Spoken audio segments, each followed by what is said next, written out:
नमस्कार दोस्तों, मेरा नाम है सुखदेव और आप मेरा चैनल देख रहे हैं जॉब तक। दोस्तों आज हम बात करेंगे बीएसएनएल की तरफ से रिक्वायरमेंट आई है उसके बारे में। भारत संचार निगम लिमिटेड की तरफ से वैकेंसीज आई है दोस्तों, जो कि गवर्नमेंट ऑफ इंडिया एंटरप्राइजेस की सेंट्रल पब्लिक सेक्टर कंपनी है। और इसमें जो वैकेंसीज है एज अ परमानेंट सरकारी नौकरी एज रहने वाली है। और इसके लिए जो क्वालिफिकेशन है बीटेक या फाइनेंस से कोई डिग्री कर रखे तो आप इसके लिए अप्लाई कर सकते हैं। पूरी जानकारी के लिए वीडियो क्लास तक जरूर देखें, वीडियो को एक लाइक करें, अपने दोस्तों में शेयर करें, चैनल को सब्सक्राइब करके बेल आइकन को भी जरूर प्रेस करें। तो चलिए वीडियो को स्टार्ट करते हैं। तो जैसा दोस्तों आप यहाँ पर देख सकते हो, ये इसकी ऑफिशियल नोटिफिकेशन है और ये वैकेंसी जो आया है वो आपका बीएसएनएल की तरफ से आया है, ठीक है। और बीएसएनएल का फुल फॉर्म सभी को मालूम होगा दोस्तों, भारत संचार निगम लिमिटेड है। और ये भारत के government of India enterprises company है। और ये इसका एडवर्टाइज नंबर यहाँ पर आप रीड कर सकते हैं। और ये नोटिफिकेशन जो रिलीज किया गया था वो आपका 29 जनवरी 2026 को रिलीज किया गया, ठीक है। यहाँ पर देखिए डायरेक्ट रिक्वायरमेंट है, direct requirement of senior executive trainee, जिसको सीएटी के नाम से एस एस सॉरी एसईटी के नाम से भी जाना जाता है। तो सीनियर एग्जीक्यूटिव ट्रेनी, जिसमें टेलीकॉम और फाइनेंस की यहाँ पर रिक्वायरमेंट है इन बीएसएनएल फ्रॉम एक्सटर्नल कैंडिडेट, ठीक है, जिसका यहाँ पर नोटिफिकेशन यहाँ दे सकते हो 2026, ठीक है। Bharat Sanchar Nigam limited BSNL proposes to recruitment senior executive trainee, direct requirement in telecom and finance stream from open market, external candidate, all external candidate fulfilling the prescribed eligibility conditions and position requisite a qualification as details in annexure A, eligible candidate to apply for the above said post, ठीक है। इसका जो form है वो आपका 5 फरवरी से start होगा। और लास्ट डेट इसका फॉर्म भरने का जो है वो आपका 7 मार्च तक दिया है। ऑनलाइन के माध्यम से इसका फॉर्म भरा जाएगा। 5 फरवरी से इसका फॉर्म स्टार्ट होगा, ऑनलाइन स्टार्ट, ठीक है। और 7 मार्च तक आप इसका फॉर्म भर सकते हैं, ठीक है। और लास्ट डेट वगैरह जो है आपका, कोई फॉर्म भरते समय कोई गलती हो जाता है तो उसको एडिटिंग करने के लिए यहाँ पर 8 मार्च तक आपको समय मिलेगा, ठीक है। और लास्ट डेट इसका फॉर्म भरने के लिए वो आपका 15 मार्च का जो है इन डेट है। और डेट एंड एग्जामिनेशन वगैरह की बात करें तो ऑनलाइन एग्जाम होगा सीबीटी। तो इसका जो एग्जाम होगा आपका 29 मार्च एज ए टेंटेटिव डेट रखा गया है। हो सकता है डेट एक्सटेंड भी होगा, तो आप मान के चले 29 मार्च तक आपका एग्जाम भी होने की संभावना है। चलिए आप पोस्ट के बारे में बात करते हैं। तो सबसे पहला जो पोस्ट है, नेम ऑफ द पोस्ट के बारे में बात करें तो senior executive training DR telecom stream की। यहाँ पर टोटल 95 पोस्ट है, जिसमें एससी के लिए 14 है, एसटी के लिए 7 है, ओबीसी नॉन क्रिमिनल के लिए 25 है, ईडब्ल्यूएस के लिए 9 है और ओबीसी क्लियर के लिए यहाँ पर 40 पोस्ट है। और यहाँ पर जो है पीडब्ल्यूडी बेंचमार्क के लिए यहाँ पर 4 पोस्ट रखा गया है, ठीक है। नेक्स्ट जो रिक्वायरमेंट है, senior executive trainer DR finance stream के लिए यहाँ पर 25 पोस्ट है। 25 पोस्ट में से एससी के लिए 4 है, एसटी के लिए 2 है, ओबीसी के लिए 6 है, ईडब्ल्यूएस के लिए 2 है और ओबीसी क्रीमी लेयर के लिए 11 है और पीडब्ल्यूबीडी के लिए यहाँ पर 1 वैकेंसीज है, ठीक है। तो ये यहाँ पर रिक्वायरमेंट है। अब यहाँ पर देखिए पीडब्ल्यूडी के लिए कुछ रिजर्व रखा गया है, आप यहाँ पर कैटेगरी वाइज इसको आप देख सकते हैं, ठीक है।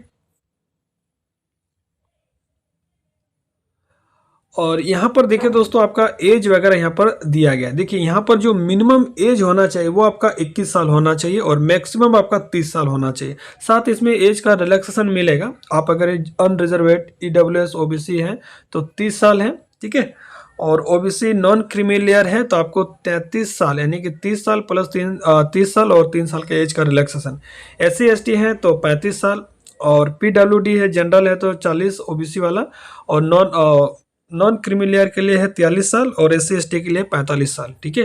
इस तरह से आपको यहाँ पर एज का रिलैक्सेशन भी देखने को मिल जाएगा। सिलेक्शन प्रोसेस की बात करें तो यहाँ पर पहले आपको एग्जाम होगा ऑनलाइन, ठीक है। एग्जाम में जो क्वालिफाई करेंगे उनको फिर शॉर्टलिस्ट किया जाएगा आपका, ठीक है। यहाँ पर देख सकते हैं तो आपका नॉर्मलाइजेशन वगैरह भी यहाँ पर आपका रहेगा, ठीक है।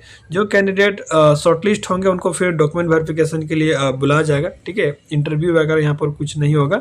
डॉक्यूमेंट वेरिफिकेशन में सब सही पाया जाएगा तो आपका फिर से जो है मेडिकल चेकअप होगा। देन इसके बाद आपका फाइनल सिलेक्शन यहाँ पर रखा गया है। अब यहाँ पर सिलेबस वगैरह देख लीजिएगा दोस्तों, क्या क्या सिलेबस रहेगा। देखिए senior executive trainer DR telecom के लिए यहाँ पर देखिए 2 पार्ट में एग्जाम होगा। पार्ट 1 में आपका कॉमन एग्जाम होगा जो कि एप्टीट्यूड टेस्ट होगा, 40 मार्क्स का क्वेश्चन रहेगा। पार्ट 2 में आपका कोर रहेगा, जो भी आपका ब्रांच है उस ब्रांच से रिलेटेड क्वेश्चन रहेगा टेक्निकल टेलीकॉम टेस्टर से, ठीक है। यहाँ पर 160 क्वेश्चन रहेगा, 160 क्वेश्चन में और 200 मार्क्स का रहेगा। इस टोटल एग्जाम की बात करें तो 200 मार्क्स का आपका जो समय मिलेगा वो आपका 180 मिनट से आपको मिलेगा समय। 200 क्वेश्चन सॉल्व करने के लिए 180 मिनट का समय दिया जाएगा। अब बात करते हैं दोस्तों senior executive training DR finance के लिए, तो इसमें भी 2 पार्ट में एग्जाम होगा। पार्ट 1 आपका सभी के लिए कॉमन होगा, एप्टीट्यूड टेस्ट, इसमें 40 मार्क्स होगा, ठीक है। पार्ट 2 जो होगा आपका टेक्निकल फाइनेंस टेस्ट होगा, जो कि फाइनेंस से रिलेटेड जो क्वेश्चन रहेगा उससे रिलेटेड आपका 160 क्वेश्चन रहेगा। टोटल इसका भी 200 मार्क्स का एग्जाम होगा, 180 मिनट आपको समय मिलेगा एग्जाम को सॉल्व करने के लिए, ठीक है।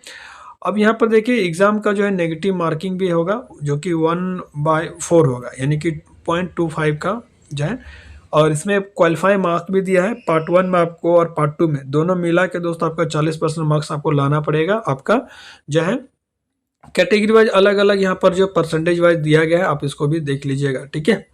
उसके बाद यहाँ पर देखिए बॉन्ड भी रखा गया है, ठीक है, 9 लाख का बॉन्ड भी रखा गया दोस्तों, ठीक है। तो इस चीज़ का आपको ध्यान देना है। अगर 2 साल के अंदर, 2 साल के बाद, अगर 2 साल देखिए प्रोबेशन पीरियड है, तो 2 साल के अंदर ये जॉब छोड़ते हैं तो आपको वो पेमेंट पे करना पड़ेगा। 2 साल के बाद अगर जॉब छोड़ते हैं तो कोई दिक्कत नहीं है, ठीक है। तो यहाँ पर जो है एग्रीमेंट बॉन्ड पेपर भी रखा गया है, तो इस चीज़ को आपको ध्यान देना है। अगर रिज़ाइन वगैरह करेंगे बीच में 2 साल के अंदर तो आपको पेमेंट करना पड़ेगा, ठीक है। बाकी यहाँ पर एप्लीकेशन चार्ज भी है दोस्तों 2500 रुपये, ठीक है। बाकी EWS OBC वगैरह के लिए यहाँ पर 2500 है, और सॉरी SC ST PWD के लिए यहाँ पर जो है 1250 रखा गया। बाकी अदर कैंडिडेट्स के लिए यहाँ पर जो है OC OBC EWS general candidate के लिए जो है 2500 आपको पेमेंट करने पड़ेंगे, ठीक है। तो ये भी आपका एप्लीकेशन चार्ज भी यहाँ पर थोड़ा ज़्यादा रखा गया है। कैसे आपको फॉर्म वगैरह भरना, रजिस्ट्रेशन वगैरह कैसे करना है, यहाँ पर सारा डिटेल्स आपको देखने को मिल जाएगा। आप इसको फॉलो करके जो फॉर्म वगैरह अच्छा से आप भर सकते हैं, ठीक है। और भी जनरल कंडीशंस है मैं आपको बता देता हूँ। फॉर्म वगैरह जो भरने के लिए है वो इनकी ऑफिशियल जो वेबसाइट है उसके माध्यम से फॉर्म भरेंगे। अभी इनकी जो है फॉर्म भरने का जो है ऑफिशियल वेबसाइट पर लिंक अवेलेबल आपको वहाँ पे नहीं मिलेगा। देखिए ये इसका ऑफिशियल वेबसाइट है www.bsnl.co.in। तो अभी 5 तारीख से इसका फॉर्म स्टार्ट होगा, तो अभी इनकी वेबसाइट में आपको ऑनलाइन अप्लाई करने की लिंक अवेलेबल नहीं होगा, ठीक है। अब यहाँ पर देखिए सिलेबस क्या क्या रहेगा, यहाँ पर देख सकते हैं। फंक्शनल स्ट्रीम में जैसे टेलीकॉम ऑपरेशन में सिलेबस की बात एग्जाम क्या बोले आपका ब्रांच क्या क्या होना चाहिए, यानी कि क्वालिफिकेशन क्या क्या होना चाहिए। देखिए अगर जो कैंडिडेट टेलीकॉम स्ट्रीम से फॉर्म भरना चाहते हैं उनका जो है बैचलर ऑफ डिग्री यानी कि B और BTech होना चाहिए, और BTech में आपका कम से कम 60% मार्क्स होना चाहिए दोस्तों, ठीक है। तो जो भी कैंडिडेट टेलीकॉम ऑपरेशन स्ट्रीम में फॉर्म भरना चाहते हैं उनका जो है B और BTech होना चाहिए, ठीक है। B या BTech आपका होना चाहिए, ठीक है। और B और BTech में आपका 60% होना चाहिए फर्स्ट ऑफ ऑल। उसके बाद यहाँ पर जो ब्रांच है, मैं थोड़ा सा जूम करता हूँ, ब्रांच देख लीजिएगा दोस्तों, जो कि बहुत इंपॉर्टेंट है। आपने अगर B और BTech electronics and telecommunication, electronics, computer science, information technology, electrical और इंस्ट्रूमेंटेशन, इनमें से किसी भी ब्रांच से आपने B BTech कर रखे हैं, आप इसका फॉर्म भर सकते हैं। या combination of this discipline is core with other associate engineering branches, ठीक है, इमर्जिंग ब्रांचेस। तो इसके रिलेवेंट फील्ड में जो भी आपके कोर ब्रांच है वो भी कैंडिडेट्स का फॉर्म भर सकते हैं, ठीक है। दूसरा जो वैकेंसीज है फाइनेंस का, इसके लिए आपका चार्टर्ड अकाउंट यानी कि CA या कॉस्ट ऑफ मैनेजमेंट अकाउंटेंसी यानी कि CMA, इनमें से दोनों में से कोई भी कोर्स कर रखें आप इसका फॉर्म भर सकते हैं। पहला तो B BTech आपने रिलेवेंट फील्ड में कर रखे तो अप्लाई कर सकते हैं, या आपने CA वगैरह या CMA कर रखें तो भी आप इसका फॉर्म भर सकते हैं, ठीक है।